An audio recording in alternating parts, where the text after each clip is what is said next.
Tuan-puan sekalian, manusia yang pertama yang saat hidupnya bertemu Allah di langit dan sampai ke langit ke-7, Nabi Muhammad sallallahu alaihi wasallam. Langit ni tempat tinggal para malaikat.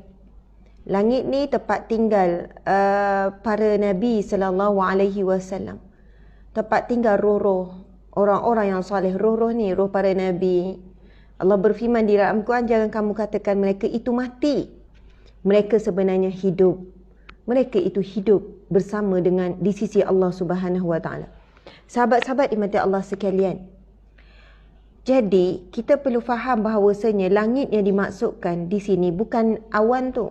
Awan yang kita nampak tu awan. Langit ni dia lebih tinggi daripada galaksi. Kan bila keluar daripada bumi ada banyak bintang-bintang lah. Kalau saya nak lukis, saya lukis sekejap lagi. Sebab saya tengok video tu. Di luar bintang-bintang, ialah ada galaksi, Bima Sakti, macam-macam.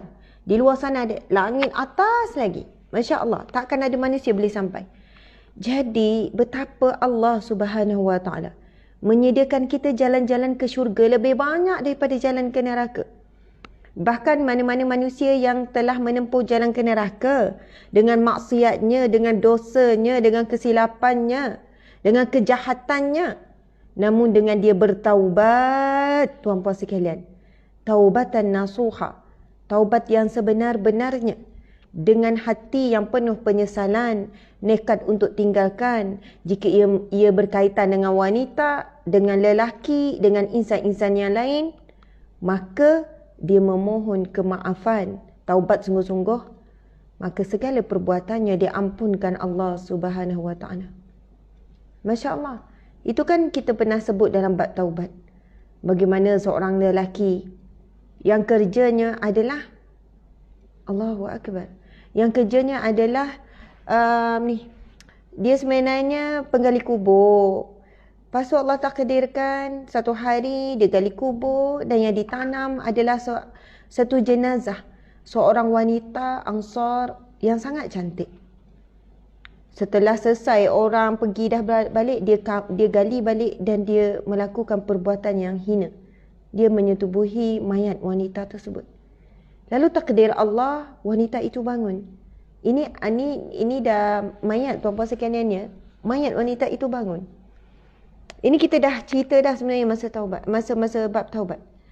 Dan setelah bangun, wanita itu berkata, laknat Allah ke atasmu, begitulah. Kan, engkau meninggalkan aku dalam keadaan berjunub. Adalah kata-kata wanita itu dengan izin Allah berkata-kata walaupun telah meninggal. Kemudian dia menangis jumpa Sayyidina Umar. Sayyidina Umar tengok dia pun menangis.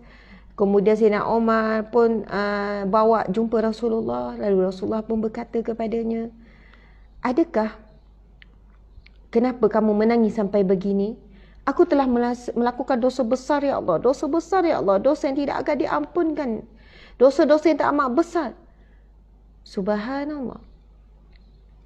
Lalu dia menjawab, ya Rasulullah. Rasulullah bertanya. Bila dia sebut macam dosa besar sangat ni kan. Rasulullah sebenarnya tak suka bertanya tentang dosa orang lain. Bila ada orang buat pengakuan dosa seperti ini, di hadapan Rasulullah, Rasulullah cuma bertanya beberapa soalan. Rasulullah kata, antara dosamu dengan pengampunan Allah, mana lebih besar? Allahu Akbar. Lalu dia jawab, dosaku lebih besar, dosaku amat besar. Dia nak menyatakan dosa dia terlalu besar. Kemudian dia tanya, Rasulullah tanya, antara dosamu dengan arasy Allah, mana lagi besar? Kemudian kata, ya Rasulullah, dosaku amat besar, dosaku amat besar. Allahu Akbar. Kemudian Rasulullah tanya lagi, antara dosamu dengan rahmat Allah, mana lebih luas, mana lagi besar? Sesungguhnya rahmat Allah jauh lebih besar, namun dosaku amat besar ya Rasulullah. Allahu Akbar.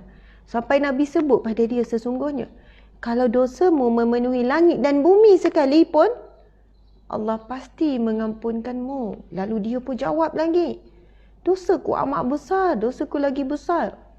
Sehingga Rasul bertanya, katakanlah kepadaku, apakah dosamu itu? Sebab dia tetap menjelaskan, dia tak lega bila Rasul kata Allah Maha Pengampun, gini-gini semua tu. Sehingga dia cerita apa yang dia buat. Lalu Rasulullah berkata, dosamu amat besar.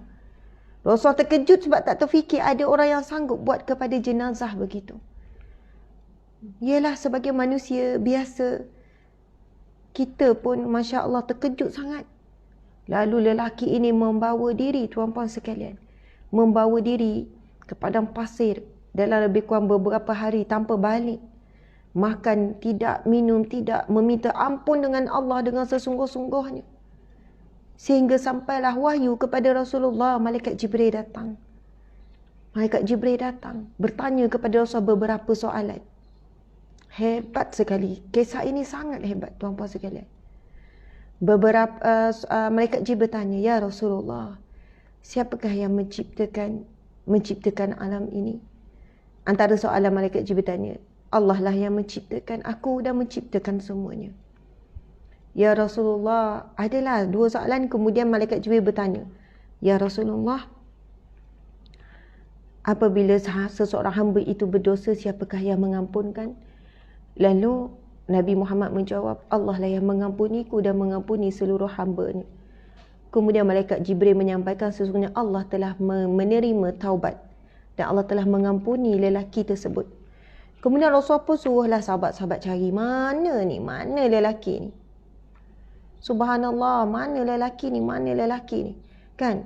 Bila dicari dah keadaan dia dah lemah sangat dan sebagainya. Lalu, Allahu Akbar, tuan-puan sekalian, cerita dia. Lalu Rasulullah menyampaikan khabar kepada dia bahawa dia telah diampunkan Allah.